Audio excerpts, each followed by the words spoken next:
Aric, welcome to New Zealand. I know you're something of a fan of our small country. Absolutely. Children don't have a voice, the politicians tell us. Is that so? It's not so. In fact, it's one of those trendy phrases, oh, children don't have a voice anymore. Yes, they do. It's too loud, and it's telling us what to do in a shrill tone of voice. The tail's wagging the dog, and that's why I wrote the book, The Spoilt Generation, to try to encapsulate the state we're in, how we got there, and how we're going to get ourselves out of it. But as parents, we don't want to be necessarily just authority figures. You know, we want them to love us. They're our children. You know, we've invested everything in them, and so you know we don't want to be these authority figures who are going to scare our kids.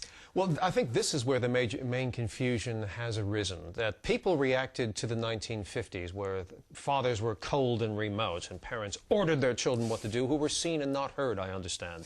The reaction from the 60s went the opposite way. There was an anti-authority streak. You know, people like Bob Dylan wrote protest songs and objected to authority just because it was there. And this then trickled down into parenting. And there is a confusion. Parents are led to believe that if they in fact have boundaries and they have consequences for crossing those boundaries and they're not their child's best friend, they're their parent, that in some way their children won't have as loving and close and warm a relationship and will be intimidated by the parents. This is not true. You can have both things at the same time. There is no conflict because you are their parent, and you can actually be warm and cuddly and supportive and sensitive, but at the same time you can have boundaries and shout and be authoritative when you need to be. One doesn't cancel the other one out. But it's not what we see on the media, is it? We see families on TV, the nice families, you know, that everyone is everybody else's friend. You don't see the sort of nuclear family on TV actually having boundaries. Interestingly, when I look, and I was interested in this book to look at, who writes the articles for our major newspaper? What kind of family lives do the columnists have who influence public opinion? The scriptwriters, the film directors, the commissioning editors of television networks. And this has a very powerful effect on the rest of society. We set our norms, we set our stigmas, we set what is acceptable and unacceptable according to the media that surrounds us and, of course, what we also see around us. One of the things you talk about in the book is delegated parenting, and I guess that the sort of media people that you're talking about would be very much into that whole idea. But this is where your child goes into daycare from about 3 months old, and they're in daycare, and then they go to school. So in fact, a lot of the parenting is done by people who aren't their parents. Yes, that's bad. It's bad apparently to even talk about this, that when this is being discussed and when studies come out which find that there are effects upon the child, I've looked at this very carefully, those studies tend not to make the newspapers, and if they do, they're tiny articles tucked away.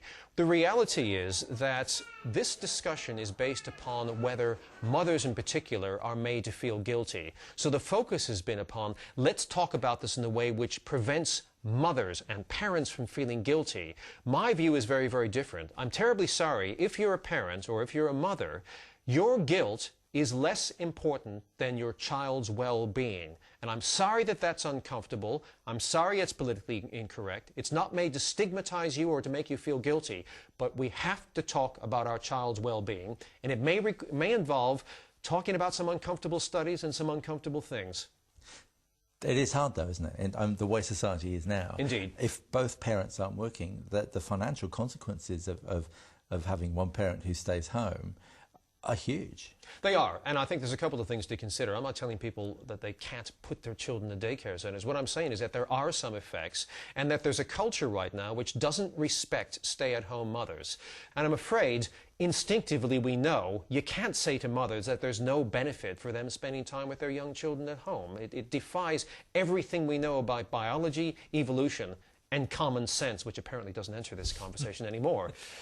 One of the interesting things you mentioned in the book is that in your studies of kids who have spent a lot of time in daycare, there are issues with things like eye contact and the way they relate to people.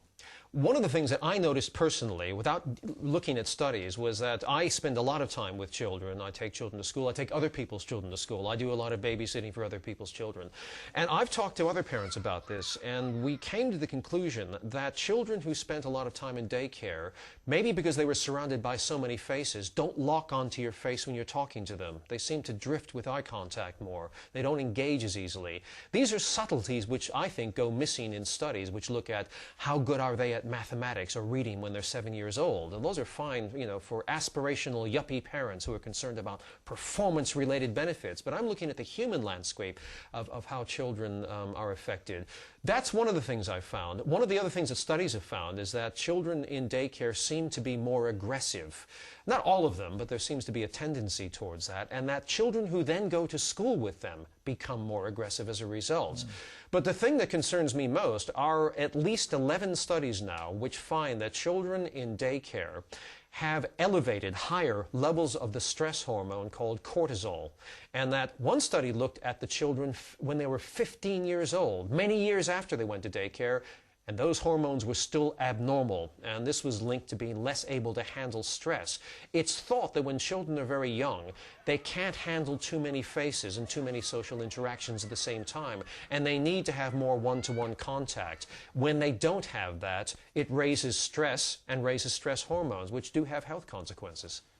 Is that connected to one of the things you talk about in the book, which is institutional disrespect? It's connected to the fact that they don't relate to people and to grown-ups.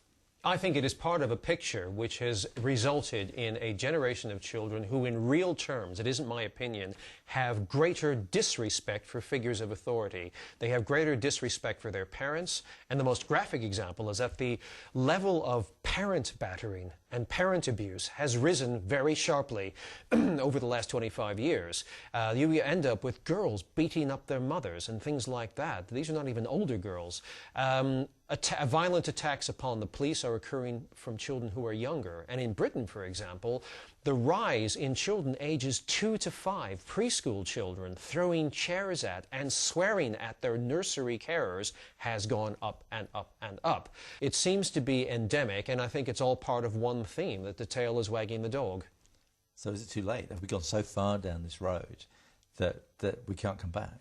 No, it's never too late, because of course we've had societies which have crumbled before, the Roman Empire and so on, due to entropy, when people become so decadent and so lax that finally things crumble. Pendulums swing, and I think that what we have now is a direct reaction to what we had in the 1950s. I understand that people were concerned about children not being talked to or children even being beaten, so the pendulum goes this way and we overprotect and don't get it right. It needs to return to the middle, where we have the boundaries and the authority and the consequences of the 1950s, the structure of the 1950s, with the warmth and sensitivity and concern that we've developed over the last few decades, and get it right in the middle so we have the best of both of those worlds.